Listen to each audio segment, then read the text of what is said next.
Hey everybody, this is Aaron. This is my Promethean way. I'm in 1645 with Alex. Hi. Hey, we're doing boomer principles, and this is video number 3. Not necessarily principle number 3 in the order. I'm combining a few principles together because I find that they're interrelated. So boomer principles video number 3. Balance options, both static and dynamic. Balance is important for boomers. The older we get, we want to continue to get our interdependence up. So you want to make sure that you don't have to worry about relying on some service or someone else.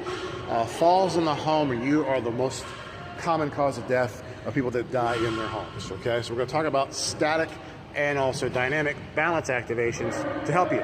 With all exercises, again, you must activate your core. Please review the videos prior to this in parts 1 and 2 about core activation on how you can do that. We're going to start with the static balancing on one foot. So Alex is going to stand with his feet together, his head up. He's going to squeeze his tummy. He's going to move his hands slightly away from his hips, and he's going to lift one leg and balance while keeping his head up. Try not to ever let your chin hit your chest like previously discussed. And he's going to switch feet.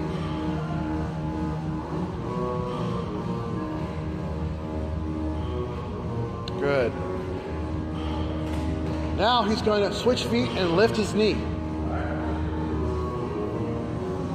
Again, activating the core before all the movements. Sets it down, activates his core, lifts his knee, and balances. We're also going to do figure 8. So he's going to extend the leg down, pull the other leg up. It's going to swing like a pendulum in a figure 8 format. A loop in front of them, and then a loop behind them. A loop in front of them, and a loop behind them. So he's making a circle behind them and a circle in front of them. Loop. And this is a progression. I want you guys to make sure that you are doing a steady progression. So let's review. He's going to have his feet together, one leg off the ground. Then, the other position, he'll use the same leg. Good. Then he'll go to one knee up.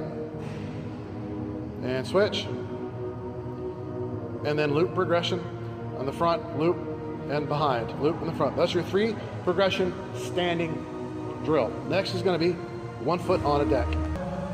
Second sequence of drills involves a very small step. It's only a couple of risers on a plastic step deck. He's going to step up and lift up. He doesn't bring the other foot up. He's going to practice with both sides, stepping up and lifting up as if he was going up a flight of stairs. The next drill, he's going to step up, and if he needs to, he can lean forward and touch the wall, and he's going to swing his leg behind him side to side to side to side while trying to maintain his balance. Again, activate the core. Now we're including a Bosu as a tool for another series of drills. The first one, if he wants to use the wall, he can use the wall for balance on his hand. Now all he's going to do is step up with 1 foot and kind of hover the back leg. The back leg never actually touches the Bosu. Then he steps back down. Now, if he wants to switch sides, he has to come to the other side of the Bosu so he can use his other hand to balance on the wall. Step up, lift up, back down. And he can do several steps on this side, in a progression, like do 10 reps on this side, and then switch to the other side. The next drill, he's going to step up and actually come up with both feet. So drill number 2, up, both feet. Then he steps back down. Up, both feet. Then he comes back down. Again, he's using the wall if he needs to. Up, both feet. So, boom, boom, good. To do the other side, first he slowly comes around the other side of the Bosu and steps up with the other leg so he can use the wall for balance. And the third and final drill, he's going to step up with 1 foot, then the other, okay? And then he's going to swing the leg side to side behind him. Side to side behind him. Behind you. Side, like wag the foot, yeah. And he can also come forward and back. Now, going forward and back is more problematic because the Bosu will interrupt your foot.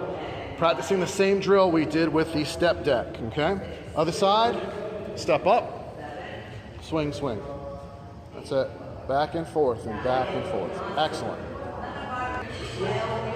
Reason why this is so important because clients may have trouble climbing stairs. Clients may have trouble walking in a straight line without falling.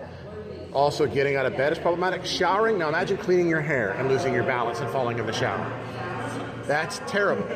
Imagine having to call someone in an emergency situation. You are nowhere near anywhere comfortable with that person coming because you are completely new. Just imagine that for a moment.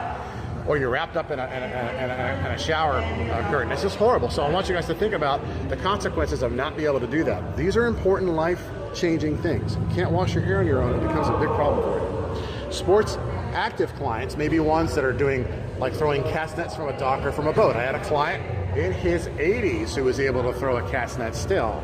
We did a lot of these drills and it fixed his balance issues. He was able to continue doing it. He enjoyed it. Remember, it's about preserving the quality of life.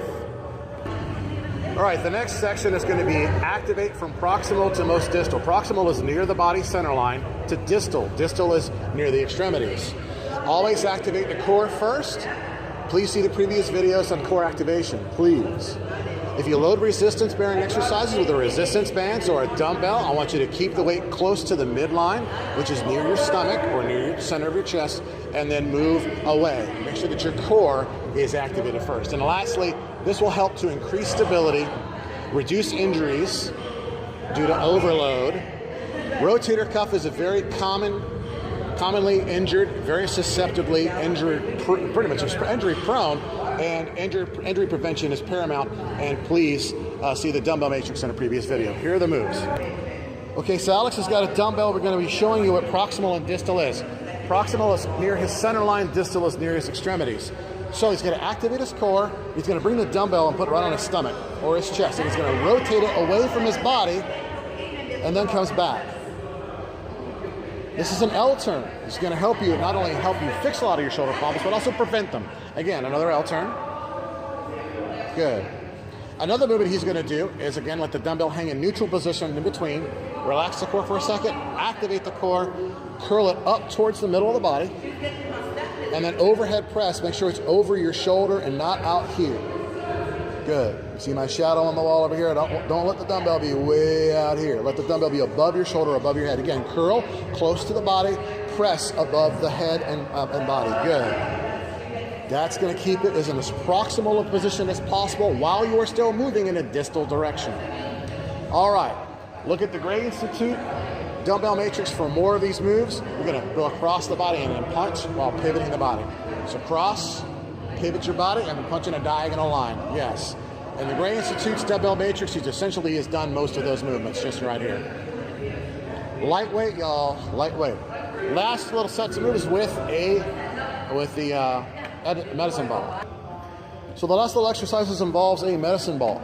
Choose a ball appropriate for you. He's going to do from proximal, which is on the body, to distal, pushing it away from his body. Proximal to distal. Proximal to distal. And then he's going to press above his head, proximal to distal, keeping it above his head. He doesn't want to have his angle be coming out here where the ball, see how difficult it'll be for you to hold the ball at an angle way out here? Yeah, it's harder there. It's just not that easy. So you want to make sure it's injury proof as possible. And then he's going to do a wood chop motion, just like we saw in previous videos, from the hips, swinging, pivoting the leg, bringing it away from the body.